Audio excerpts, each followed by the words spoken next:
ఏదైతే నకిలీ మద్యం కేసు ఉందో ఆంధ్రప్రదేశ్లో కూటమి ప్రభుత్వాన్ని బాగా బ్యాడ్ చేసిన ఆ నకిలీ మద్యం అసలు గొక్క తిప్పుకోలేకపోయారేమో నకిలీ మద్యం కేసు ఇచ్చావు ఎలాగా ఏంటి అసలు తేరుకోలేనటువంటి విధంగా నకిలీ మద్యం కేసులో బుక్ అయిపోయిన కూటమి ప్రభుత్వానికి ఏంటి దాన్ని అటు తిరిగి మొత్తాన్ని దాని మూలాలు ఎక్కడ ఉన్నారంటే వైసీపీ నేత జోగి రమేష్ అన్నట్టుగా చెప్పారు. అది ఎంతవరకు వాస్తవం ఏంటనేది కోర్టులు తెలుస్తాయి, ఏది నిజం ఏది అబద్ధం అనేది. కానీ ఆ నకిలీ మద్యం కేసు చాలా యూటర్న్లు అయితే తీసుకుంటుందని చెప్పాలి. ఎందుకంటే ఫస్ట్ ఏవన్గా జనార్దన్ రావుని అరెస్ట్ చేశారు.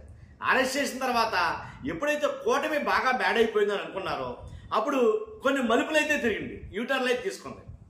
అసలు ఇప్పుడు జోగి రమేష్ గారు అరెస్ట్ అయ్యారు ఇవాళే ఉదయం, అది కూడా 8:20కి దరిదాపు 8:20కి అంటే 4ంటికి 2ంటికో వాళ్ళ ఇంటికి వెళ్తే 8ంటికి అరెస్ట్ చేశారట. అసలు ఏం జరుగుతుంది, ఏం జరిగింది, ఈ కేసు ఏంటి అసలు ఒకసారి చూద్దాం. ఎందుకంటే అందరూ తెలియాలి కదా. జోగి రమేష్ అరెస్టు అక్కలం అరెస్ట్ అని వైఎస్ఆర్సీపీ ఆరోపిస్తుంది. కావాలని డైవర్షన్ పాలిటిక్స్ వల్ల డైవర్షన్ పాలిటిక్స్ ఏదైతే కాశీబొగ్గ సంఘటన జరిగిందో 9 మంది చనిపోయారో దాన్ని డైవర్షన్ చేయడానికి, అంటే ఆ విషయంలో కూటమి ప్రభుత్వం మీద జనం చాలా ఆగ్రహంగా ఉన్నారు, చాలా కోపం అయితే ప్రదర్శిస్తున్నారు. కనీసం పట్టించుకోలేదు 10 మంది చనిపోతే అని. దాన్ని డైవర్ట్ చేయడానికి ఈ డైవర్షన్ పాలిటిక్స్లో భాగంగా జోగి రమేష్ను ఇప్పటికిప్పుడు అరెస్ట్ చేశారు అని అయితే వైఎస్ఆర్సీపీ నేతలు చాలా మంది మాట్లాడుతున్నారు. ఎమ్మెల్యేలు కావచ్చు, మంత్రులు కావచ్చు. ఏంటో విషయం తెలుద్దాం. ఫస్ట్ లైక్ చేసి చెప్తాను. లైక్ చేస్తే నాకు మోటివేషన్ ఉంటుంది, ఎక్కువ మందికి ఇన్ఫర్మేషన్ చేరవుతుంది. కొత్తగా మన ఛానల్ చూస్తే పక్కాగా సబ్స్క్రైబ్ చేయండి, మీ అమూల్యమైన అభిప్రాయాన్ని కామెంట్ రూపంలో తెలియజేయండి. ఇప్పుడు జోగి రమేష్ గారు ఏవన్గా జనార్దన్ రావుని అరెస్ట్ చేసిన తర్వాత ఆయన రిమాండ్లో ఉండగానే ఆయన రిమాండ్కి ఎప్పుడైతే అరెస్ట్ చేశారో ఏ షర్ట్తో ఉన్నాడో అదే షర్ట్ తోటి ఒక వీడియో అయితే తీయించారు అని వైఎస్ఆర్సీపీ నాయకులు ఆరోపిస్తున్నారు.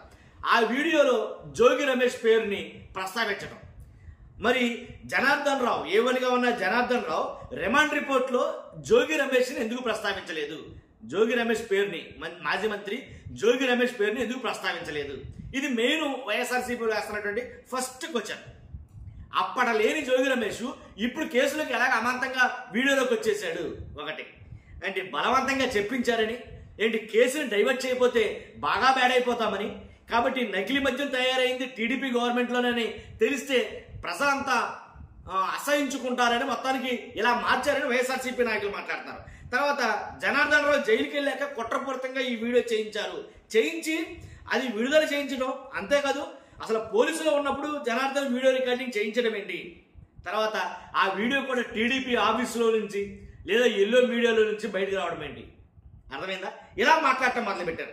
తర్వాత టీడీపీ ఇన్ఛార్జ్ జయచంద్రారెడ్డిని కూడా టచ్ చేయకుండా, ఎవరైతే చంద్రబాబు నాయుడు గారితో భుజాల మీద భుజం చేసుకుని Jayachandra Reddy main TDP incharge, Tammalapalli TDP incharge జయచంద్రారెడ్డిని, అలాగే గిరిధర్ని కానీ అలాగే జనార్దన్ రావు కానీ వీళ్ళెవరిని కూడా టచ్ చేయకుండా, అంటే టీడీపీ నేతలు టచ్ చేయకుండా ఓన్లీ వైసీపీ నేతలను అరెస్ట్ చేయడం గల కారణం ఏంటి?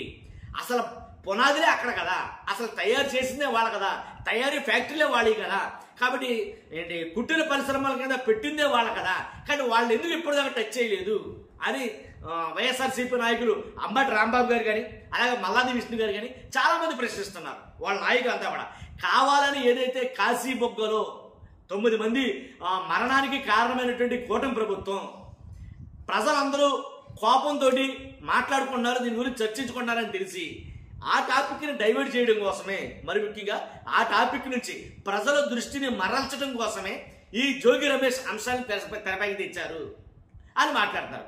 అసలు వాస్తవంగా మాట్లాడితే అంటే అరెస్టుకు ముందు జోగి రమేష్ గారు ఏం చేశారంటే నన్ను ఎలాగైనా అరెస్ట్ చేస్తారు వీళ్ళు అనే ఉద్దేశంతో, ఎందుకంటే పోలీసులు పక్షపాతంగా వ్యవహరిస్తున్నారని సిబిఐ కోర్టుకి దీన్ని బదిలీ చేయాలి, కాబట్టి సిబిఐ విచారణ జరపాలి, ఈ కేసుని సిబిఐ విచారణ జరపాలని హైకోర్టులో పిటిషన్ వేయడం జరిగింది. అది జస్ట్ నిన్నే 24 గంటలు గడవలేదు, ఇంకానో 24 గంటలు గడవక ముందే ఆ పిటిషన్ వేయడంతో వెంటనే అరెస్ట్ చేయడం జరిగింది. ఇక లేని అనుమానాలు తావిస్తుంది.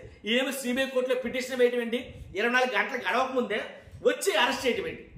అర్థంగా చాలా చాలా అనుమానాలకైతే కనుక దారితీస్తుంది. కాబట్టి ఏదైతే ఇబ్రహీంపట్నంలో జరిగిన ఆ కల్తీ మద్యం ఏదైతే ఉందో అది కూటమి ప్రభుత్వం కోస్తలు కదిలించింది అనేది వైఎస్ఆర్సీపీ నాయకులు మాట్లాడుతున్నారు నిజంగా. కాబట్టి దాని నుంచి దృష్టి మరల్చడానికే ఇది అనేది మాట్లాడారు. కానీ డైవర్షన్ పాలిటిక్స్లో భాగంగానే ఈ అరెస్ట్ అనేది జరిగింది తప్ప అంతకు మించి ఏమీ లేదు. దీంట్లో అసలు మొత్తం అక్రమంగా అసలు ఈయన మాట్లాడిందే లేదు. జోగి రమేష్ గారు ఎప్పుడో ఒక సందర్భంలో పెళ్లిలో కలిసినప్పుడు జస్ట్ పలకరింపు మాత్రమే, దానికి ఏదో సంబంధం ఉన్నట్టు కావాలని నిర్బంధించి బంధించి పోలీసులు అదుపులో తీసుకుని ఒక వీడియోని అయితే కనుక రికార్డ్ చేయించగలిగారు. ఆ వీడియోలో ఆయన పేరు ప్రస్తావించగలిగారు. నిజంగా ఆయన పేరు ఉంటే కనుక A1గా ఉన్నటువంటి ముద్ద ఎవరైతే A1గా ఉన్న జనార్దన్ ఎవరైతే ఉన్నారో ఆయన రిమాండ్ రిపోర్ట్లో ఇది మెన్షన్ చేయాలి కదా. ఎందుకంటే రిమాండ్ రిపోర్ట్లో మెన్షన్ చేయలేదు.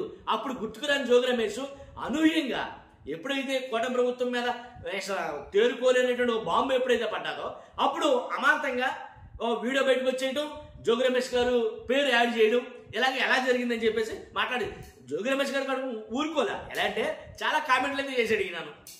ఎలా అంటే కావాలంటే కనుక నన్ను ఏంటి ఏ రకంగా టెస్ట్ చేసుకుంటారో టెస్ట్ చేసుకోండి, నా మొబైల్ మీకు ఇచ్చేస్తాను, ఆయనతో చాట్ చేశారంటారు కదా, జనార్దన్ రావుతో చాటింగ్ చేశారని కొన్ని వార్తలు, ఇలాగ రకరకాల ఎల్లో వార్తలు అయితే చాలా వచ్చేసాయి.